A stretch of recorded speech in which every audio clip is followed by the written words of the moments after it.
back to the Doctor Who Marathon. I'm your host McEdam, and today we're going to be talking about The Unquiet Dead, written by Mark Gatiss and is directed by Euro Lynn. This is the first historical story in the revived era, or at least it's the first story set in the past. Now, the BBC have always had a good track record of setting things in the past, usually in that 18th, 16th century, you know, that kind of like Edwardian, Victorian setting. So right off the bat, this story was always bound to look good, and this story does look really, really good. But that's not only this story has marking on it, as it's also the first story since Time Lash, the 6th Doctor story, to have a historical figure in its adventure. In this one, it is actually Charles Dickens, better known to most people as the writer of A Christmas Carol.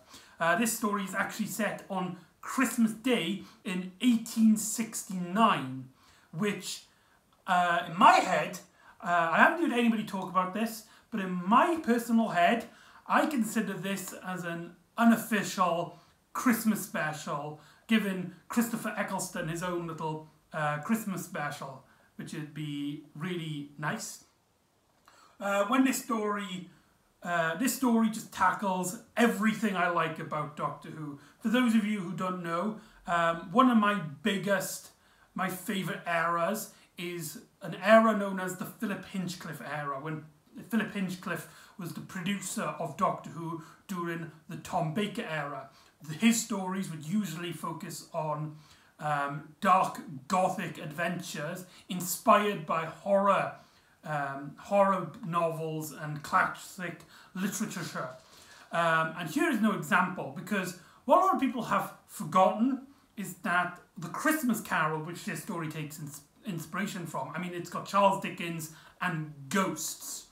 Oddly enough, it actually takes place after Charles Dickens has written A Christmas Carol, which means we also get a really nice scene of him actually reading A Christmas Carol.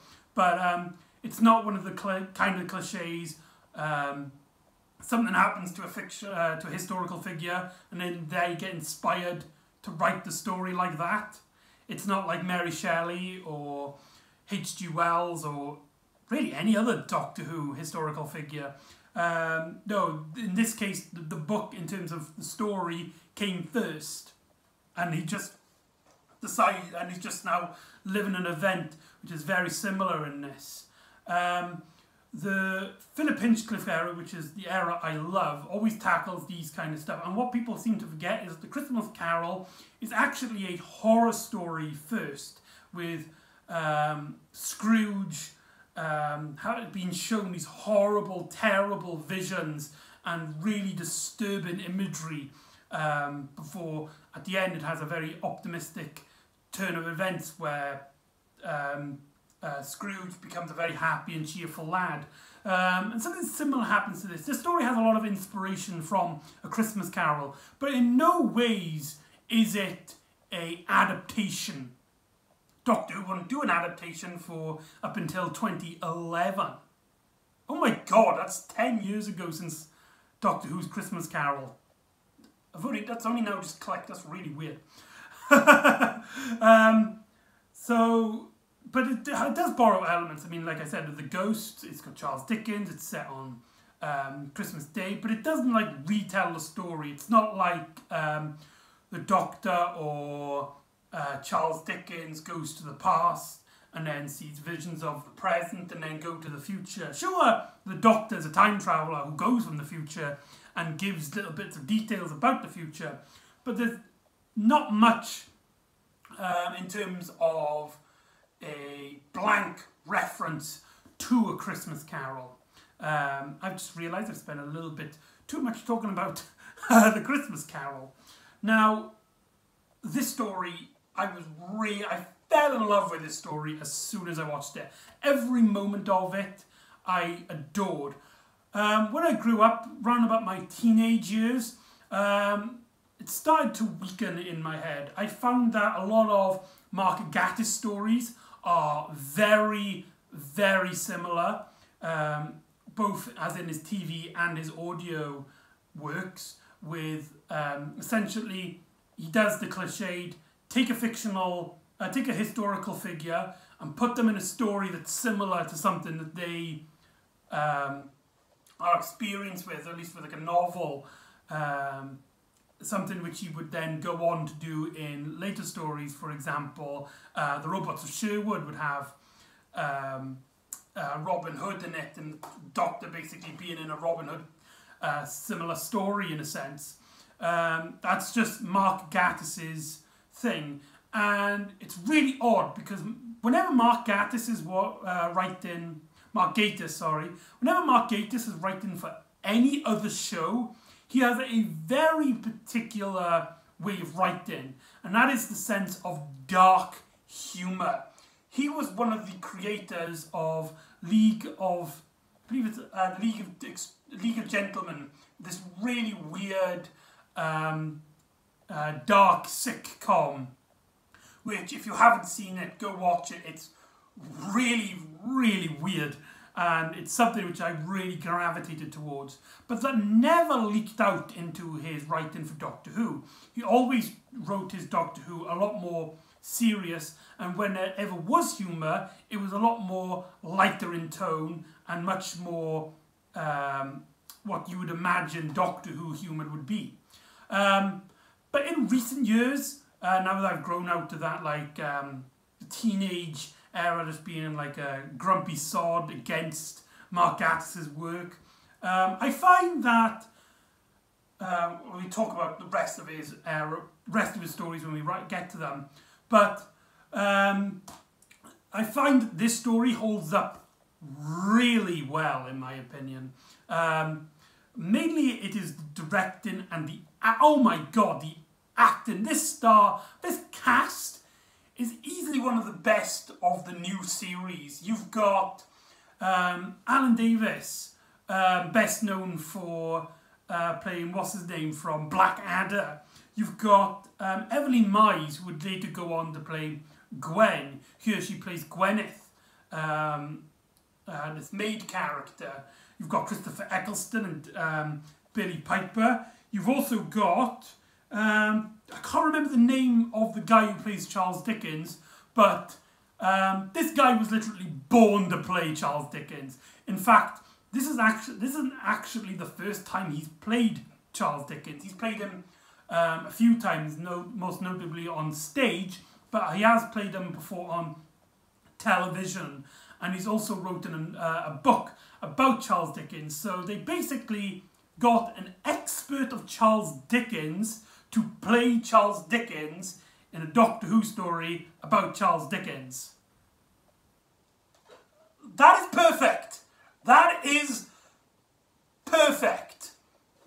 And luckily the cast in this story are small enough that each character gets some great moments and great development. We only have these, we only get 5 characters in a sense. Only 5 main characters, and because it's it's only 60 minutes long, we only have a handful of characters, and the story actually spends a lot of time with it. There's no back of the ranch storytelling here, which is very odd for Doctor Who, but all these characters stay in like a small contained space, something which I absolutely love Doctor Who doing when you have a small group of casts. It's basically, though this story isn't, it essentially is inspired by Bus Story, the Base Under Siege stories, although here the threat isn't constant. In fact, there isn't really much of a threat in terms of a constant threat until near the very end. But the story, we get a pre-credit sequence, a cold opener of this man meeting this undertaker about his deceased mother, only for his mother to come back to life, strangle him, and roam around the city of Cardiff as a zombie, which leads into the credits, which is a lot more stronger cliffhanger from the previous two Russell T Davies stories in terms of leading into the story. This one felt a lot more like right in your face. This is a cliffhanger, something which I like Doctor Who doing. I felt like you can just have, because it's a cold opener, you can have a much more casual cliffhanger, like somebody just says a line that leads into the story. But here it's a lot more classic, and I think that's the definition of this story. It's a classic. It has some cliches about storytelling and something, but it's weaving into the narrative so goddamn well. Mark Gatiss has really outdone himself here.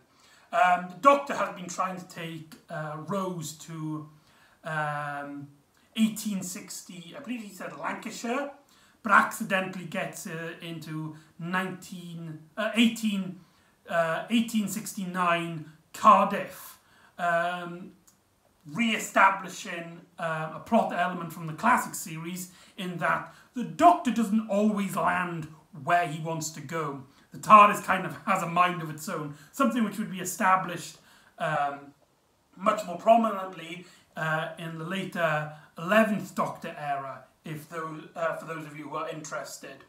Now, they make jokes about Cardiff and how it's like this place that nobody really wants to go. At the start, when Doctor mentions him in Cardiff, Rose kind of has a right, okay, like a disappointed reaction. And later on in the story, when the characters believe they're going to die, the Doctor is like, I'm going to die in Cardiff, I'm going to die in a dungeon in Cardiff. Like, Cardiff is something to be ashamed about. Now, I'm not saying like there's any sort of like racism against Cardiff or anything. As a Welshman myself, I do understand, like, the Welsh culture, we like basically taking the mick out of ourselves. Like, one of Swansea's logos is Pretty Shitty City. Speaking of Swansea, this story was actually filmed in Swansea, something which holds a lot dear to me as a local to Swansea. Seeing all these cities of places, these places which I have walked around numerous times, almost on a weekly or monthly basis. It's just so bizarre. This show I've grown to love, and now I'm like, wait a minute, I recognise these places. What? What the hell? What? It's just such a bizarre experience as a viewing figure to experience a Doctor Who story that's set, at least filmed, on a location that you're very familiar with. But Cardiff is a great, Swansea setting up as Cardiff is a great set dressing for the adventure. This story never feels out of place in terms of its setting. The characters talk and act like they are from the right time period, and each character has their own sort of plot line. So the story it delves in with the zombie characters. The old woman who was walking around, she wanted to see Charles Dickens whilst he was reading his famous play of A Christmas Carol, or at least he was doing a read through of it, which is how Charles Dickens gets into the story. As the Doctor, Charles, Rose, the Undertaker, and Gwen, they learn about the hauntings of this house, of these alien creatures known as the Guelph, who want to use the human dead as bodies so they can walk again, they can experience life again. Now, that's basically the plot, the majority of the plot. So let's delve into our 5 characters, starting with our main 2 leads. Rose doesn't get a lot more to do here than her previous adventures. In terms of her role, she's a lot more toned down, and in terms of her, because the last two stories were really about Rose's point of view of the story, and yeah, she still is the point of view. I mean, she is the companion, but it's not so heavily than the previous two stories. In fact, I would say this story, she's much more like a traditional companion, and we're getting to settle in back into the Doctor Who routine of, you know, the Doctor being the main character. Well, the companion is always the main character as well, but the Doctor is the one the viewers come in for. But Rose has turned down a bit, but we still get some really nice moments with her. This story and The End of the World, rewatching them for this marathon, I am starting to like Rose a bit. At least in season 1 anyway, she has some pretty good stories in here. Like I said, she doesn't have much to do, but I love the scenes in which she's shouting down to Mr. Sneed, and her small little character bonding with Gwenethia, especially that scene where, I don't know where they're in, like there's this like corridor, or like this kitchen, and they're talking about boys, and they're talking about this, like the schools, their memories and stuff, and I really love that scene, and it delves into a much more deeper thing, which I'll talk about later. Now, the Doctor is the main character here. He's a lot more prominent than he has been in the past two adventures, and although I don't think he doesn't get as much greater dialogue, I think Russell T Davies writes Christopher Eccleston a lot better. I mean, it's his Doctor. He does get some really great moments. I especially love when he's in the van, in the cabin with Charles Dickens, and he's like fanboying out, and all of Eccleston's northern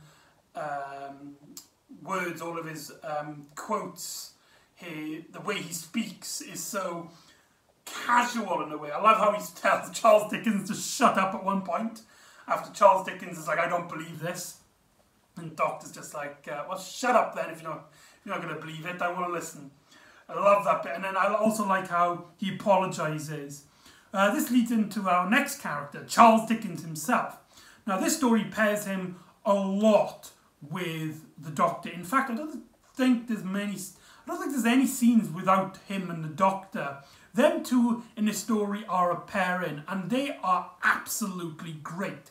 Especially how Charles Dickens has a character arc. He starts off as a character who believes more hard-hitting facts than any sort of loose connection, which has made him a much more, what's the word? The opposite of a pessimist, in a sense. He's always looking at the worst case scenario. He's always like, the first thing he does when he sees the ghost is like, this is just an illusion. This is just saying he doesn't believe like the sight of his own eyes, and he's a lot beat down. In fact, when we first meet him, he's just beaten down.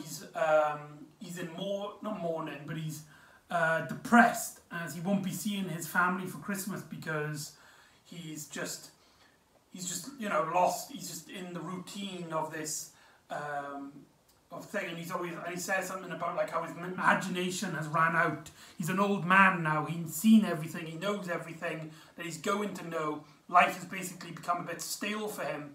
But his interactions with the Doctors start going from this mindset to being really aggressive and trying to do his best to trying to find out how these illusions work and trying to disprove on these cadavers, to slowly then taking on a whole new set of life, to the point that when, by the end of the story, he has such energy and he can't wait to go out and tell new stories. And there's a fantastic moment at the end where he asks the Doctor, does his books live on? Does he become remembered? And the Doctor's like, yes, they will be remembered forever.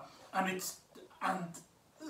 the performances, mainly the performances is what makes this story so great.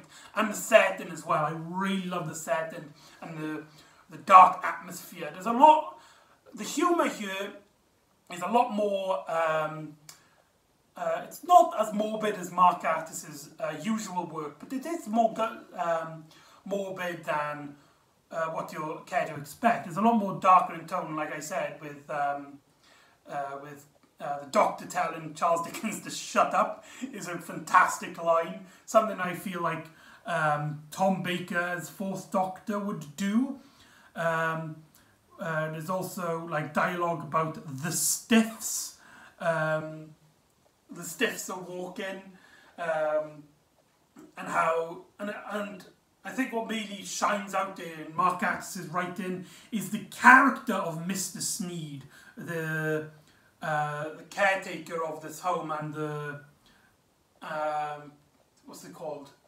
Oh, I just had the word. What's the word I'm looking for?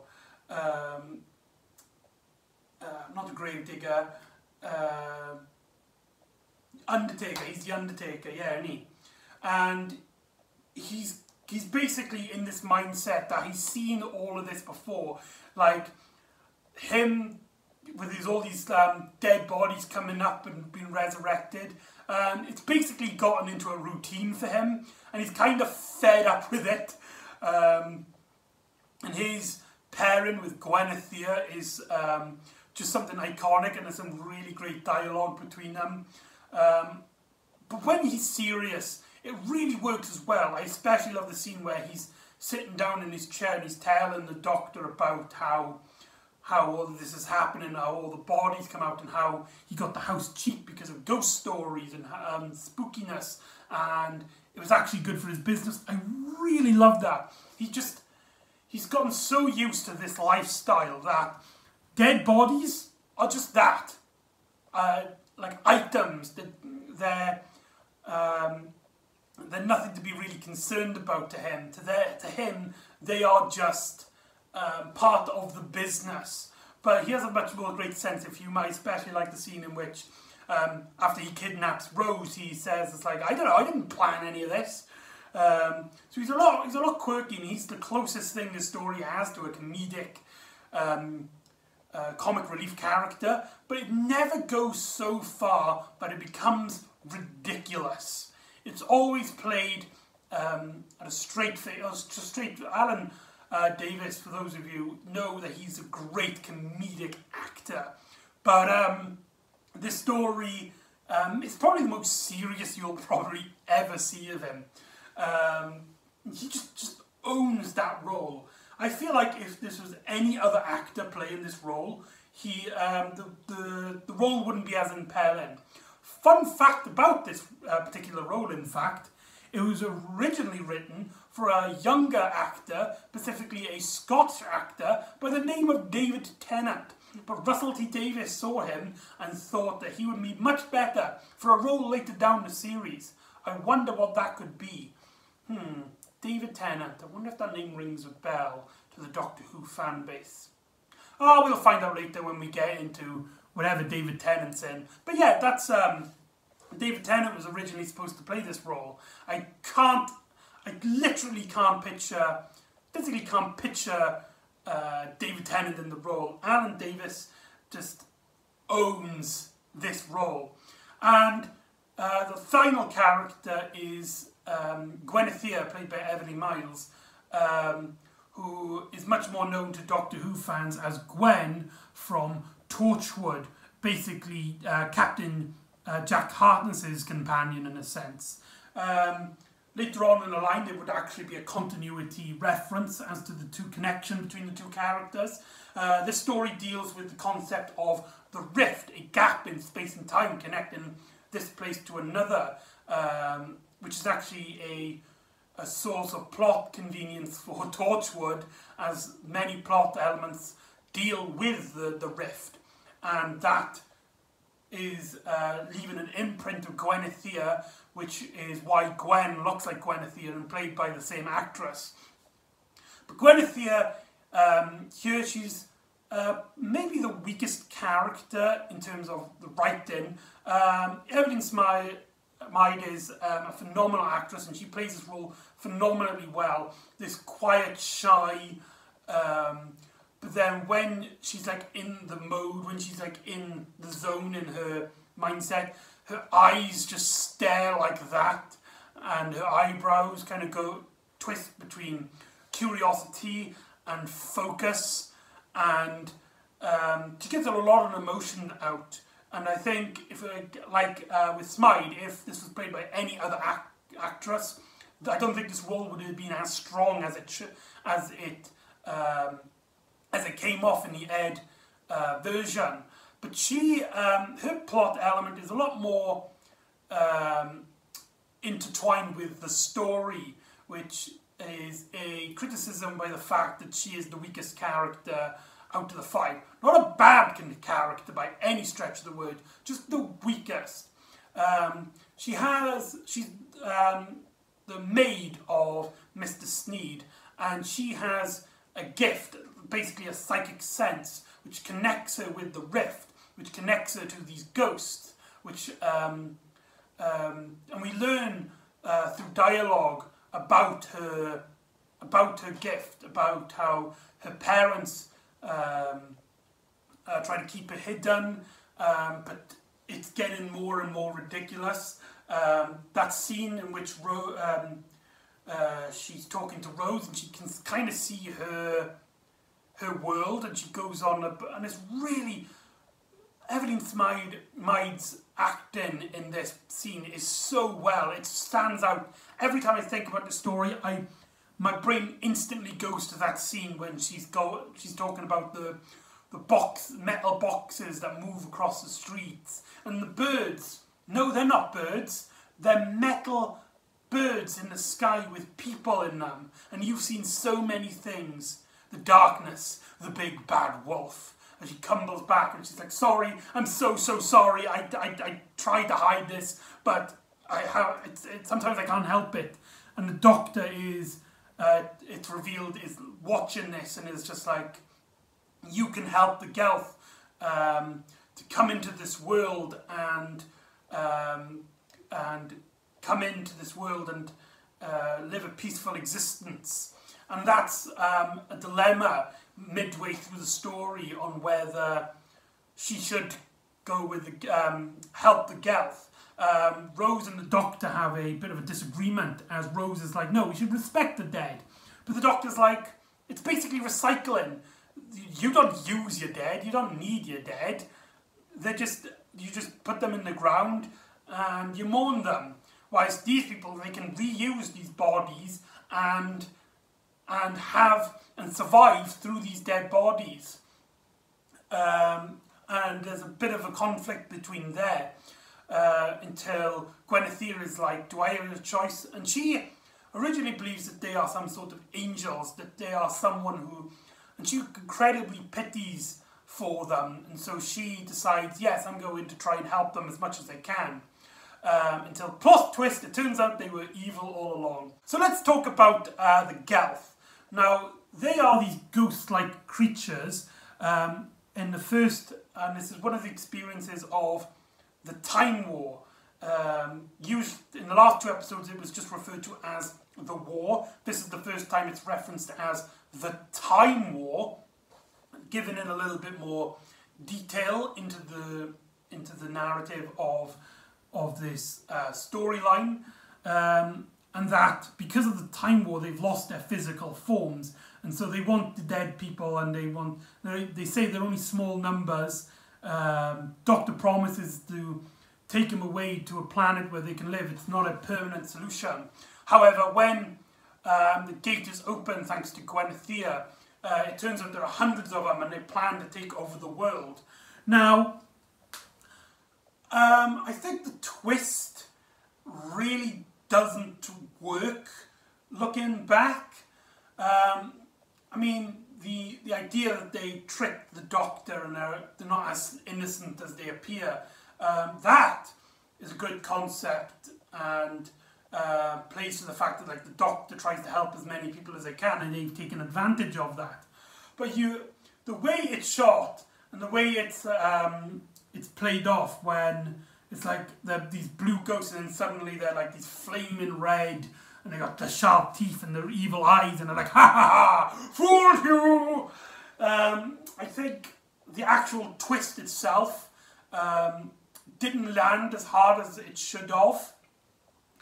And I think it also comes a little bit too late, as well as the final climax of all these zombies coming around, and Sneed dies and gets resurrected as a Guelph zombie. That shot when he looks up and he's got like the zombie face is absolutely stunning. Lynn, who also directed the previous story, seems to have a unique talent for close-up of fantastic actors. And you really need a fantastic actor for a great close-up. With Christopher Eccleston and now Alan Davis, he just really knows what he's doing with his actors. Great director. And so Charles Dickens basically looks around. He